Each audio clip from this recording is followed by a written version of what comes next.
My name is Javion Nelson. I'm the Executive Director of the Jamaica Youth Advocacy Network, and we are a youth-led organization, and we focus primarily around issues related to sexual and reproductive health and rights issues, including human rights.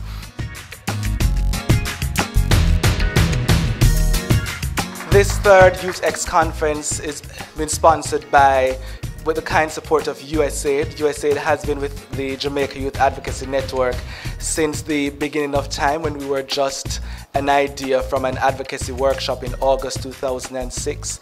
They have sponsored, Titus sponsored all Youth X conferences, and so it's my pleasure and my honor that they continue to do so, to show their support to Jamaican young people and to youth-led participation. My colleagues from the National Center for Youth Development, Ministry of Health, as well as Ghetto-Wise Education, and of course all my other colleagues from the Jamaica Youth Advocacy Network and friends who have helped to put this event together.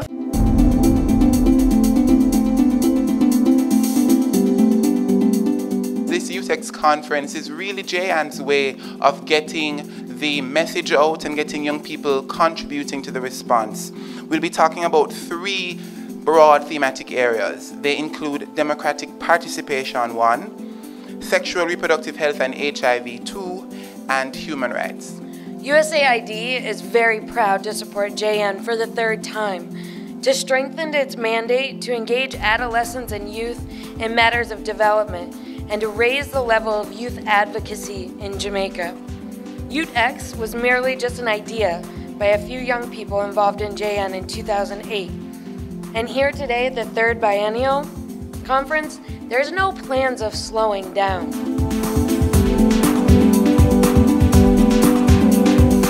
The themes being explored at this conference are so important, but even more significant because of the 50th anniversary of Jamaica's independence. You have the opportunity to look back on these last 50 years, to learn from that, and to identify where you want to be 50 years from now. You are the future of this country, and this is your opportunity to decide what that future looks like.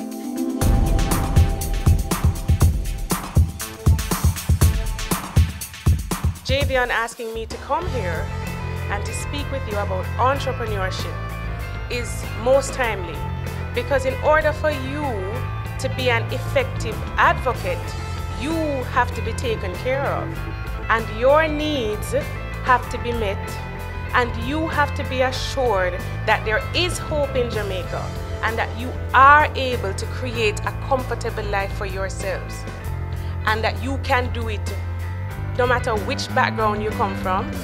It doesn't matter what name you have, it doesn't matter the color of your skin, that just as a young Jamaican person, you can create a comfortable, happy, prosperous life for yourself. And I'm here to say that you can do that. And I strongly recommend entrepreneurship as the avenue for you to be able to do that. Youth X in general is a great help, because to know that there's somebody out there who's always looking out for you, it helps a whole lot. Because some of these kids, they don't have any mother or father to look up to. Work for a cause, not for applause. Live life to express, not to impress. Don't strive to make your presence noticed. Strive to make your absence felt. Thank you very much. Have a good conference.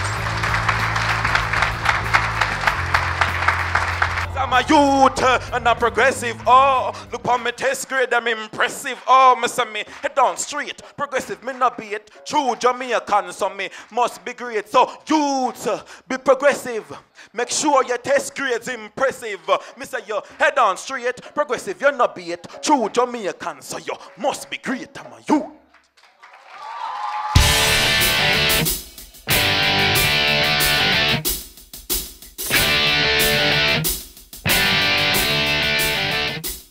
It's wonderful to see young people discussing their issues, putting their thoughts and their opinions on the table, and we're hoping that it won't stop here, right? So it is very important that you participate, ask questions, tell us what you think, Sex is a very controversial, important something, though. Yeah, your reproductive health ensure that as a nation we can move forward, because if we continue the way we're going without ensuring that you're making the right choices, we're in trouble. As a older sibling or as just an individual in the community, you see someone in the community or a little youth going on a path, as young as him be, and if you say you can't talk to him, do. Sometimes what you might say might make a great impact on that person. So you have to just understand, so you have been through it, even if you're a virgin. That means say, I never do it already, I never have sex, I'm a virgin. I can't talk about those stuff. Don't feel say you can't talk about it. You can't talk about it. Very often as young people, we underestimate the impact of politics on our lives. We don't get involved in political advocacy. We stay on the periphery of discussions about governance. We shy away from engaging our policymakers on matters that affect us.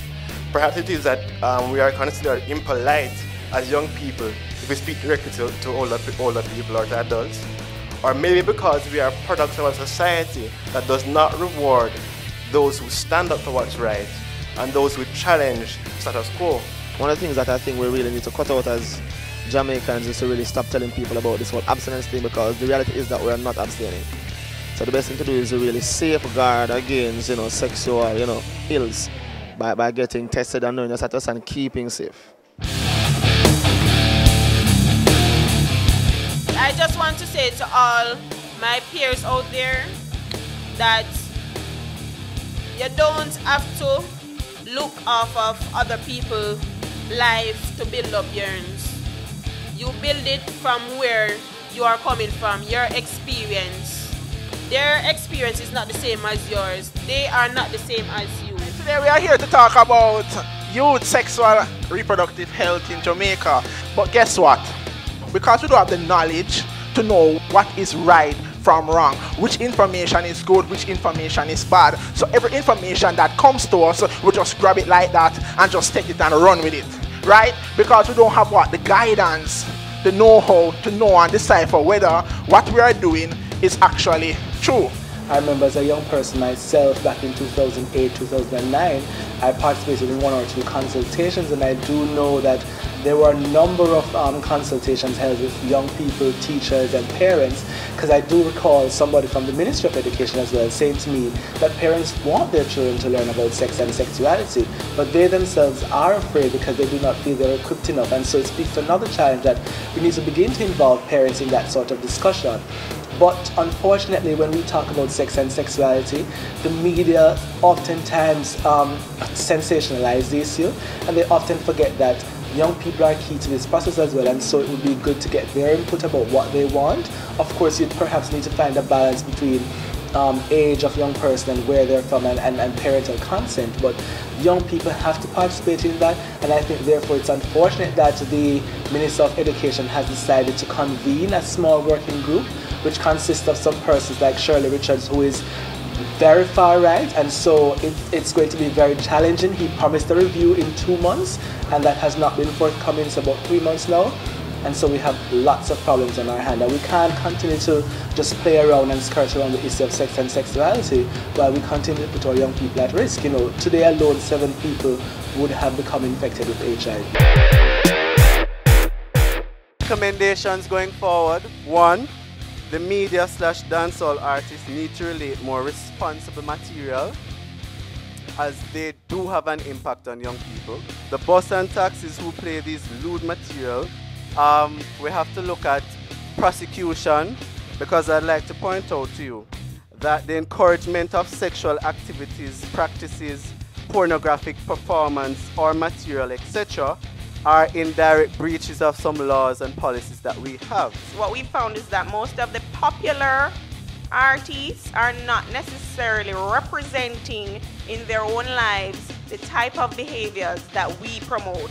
So therefore we can't be invested in them to carry our messages. What we've mostly done is target the airtime that young persons are tuned in to the media, whether radio or television.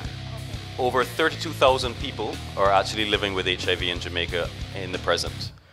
We know that over half of these people don't know that they're HIV positive. So basically what that means is people who are at risk for getting the virus don't think that they are at risk, and therefore they are not going to get tested, okay, which is a problem. So even though you may think that you're safe and you haven't been exposing yourself to HIV, it's still very important for everybody to get tested regardless of that. This session is entitled Challenges and Strategies for Democratic Participation Among Jamaican Youth. Heavy stuff, but we're gonna get right into it.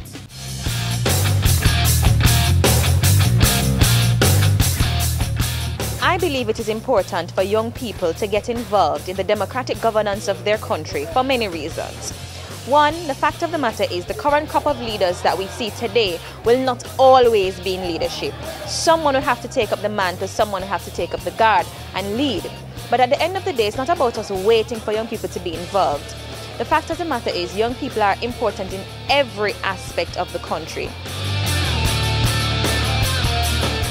You need to overcome whatever barriers are presented by the political divide between the parties.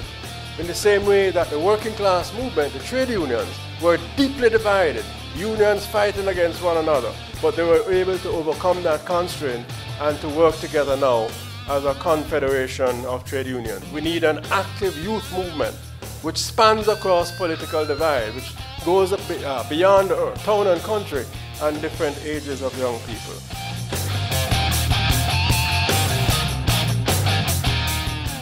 I think it is time that the young political groups move across party lines and form a youth political forum where they can discuss issues based on what is best for the young people of the country.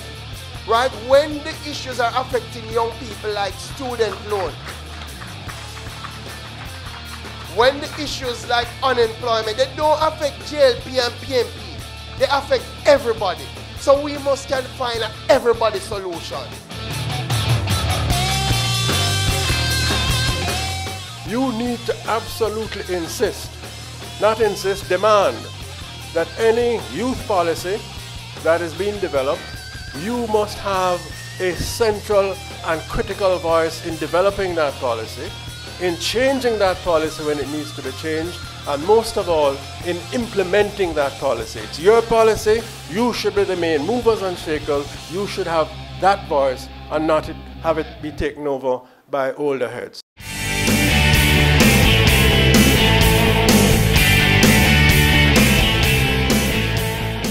One of the good things about youth participation, when you get connected to your history, as Trevor Monroe had pointed out, is that you see, as Bob Marley said, anything you see, it was here before, just in a different form and a different manifestation.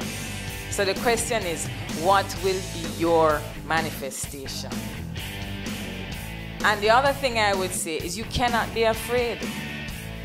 Nobody or not everybody is going to agree with you. But that was how it was before too. So it's all right. You can't really watch that.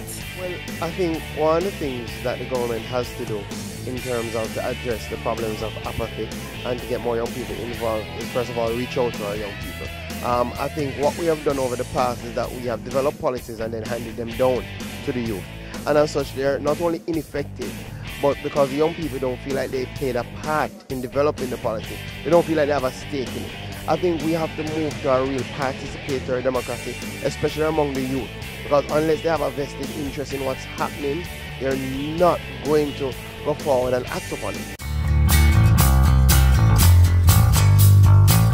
Looking at the rights of children who are in stake here, do they have any rights to begin with?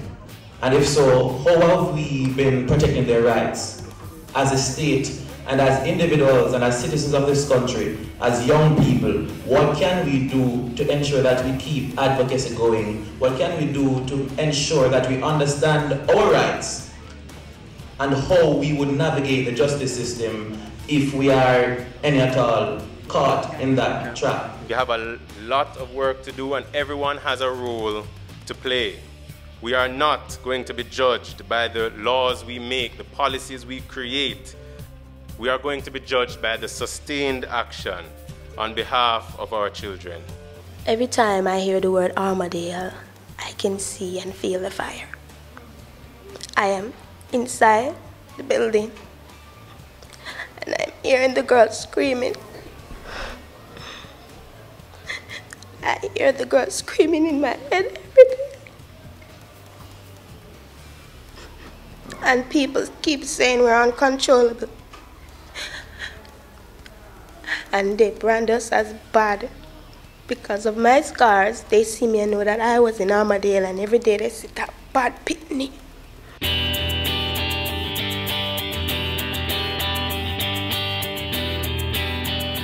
It brought back life to children in state care that are not being cared for adequately. And of course, it needs to be said now that we just have to build ourselves as young people to start to agitate certain systems of government as well as private sector, to lobby them, to say to them that a nation without vision is blind. And of course, if you are killing young people, the Bible said that the young men shall see visions. And if the young men aren't seeing the vision, then there won't be any future for the country. When I left Armadale with my scars, I did not go home.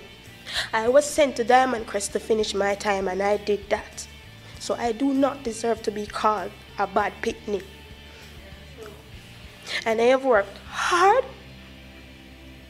so I can have a job and I can support my child and my family. I do not deserve that. My story is not the worst, believe me. I've been to more than 30 of these homes, and I can tell you that it's not really so pretty. But I think that we can do something from the ground level up. We try as best as possible to offer most advice to parents and to possible parents too. If you can't afford it, please don't have so many kids. And if you can afford one, try not to have 3 or 4. And also that our children need our care, and they should not be on our dangerous streets as it may.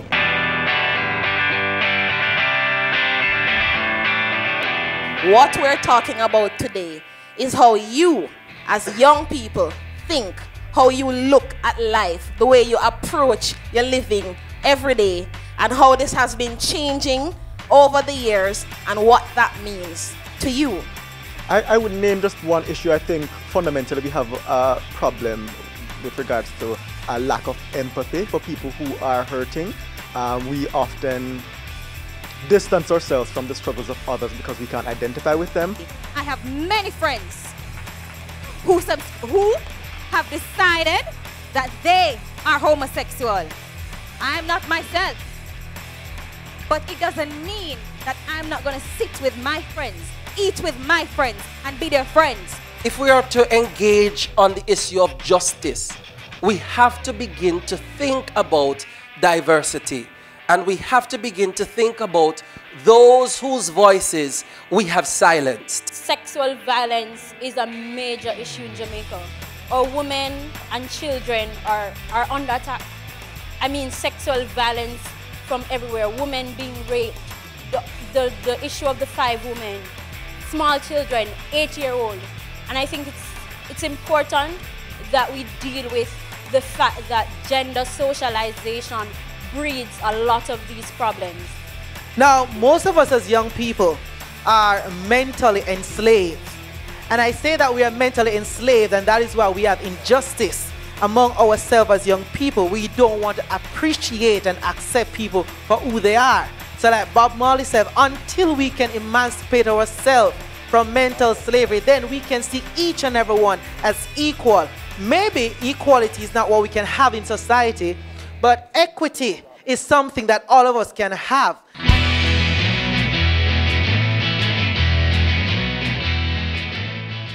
I think as with a lot of other issues, it boils down to education.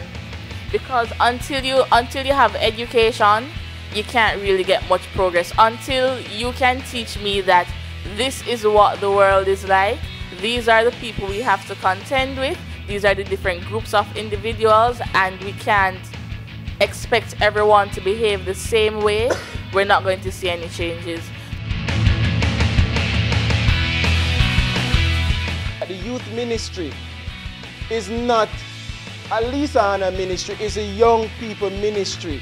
Hence, young people can be able to come into the ministry, talk to any officer in the ministry, hear and find out what are some of the programs that are being planned for young people, to give young people that genuine sense that they are valid partners. Conference like UTEX is important in terms of development of the nation because one, it is coordinated by young people. The concepts are youthful.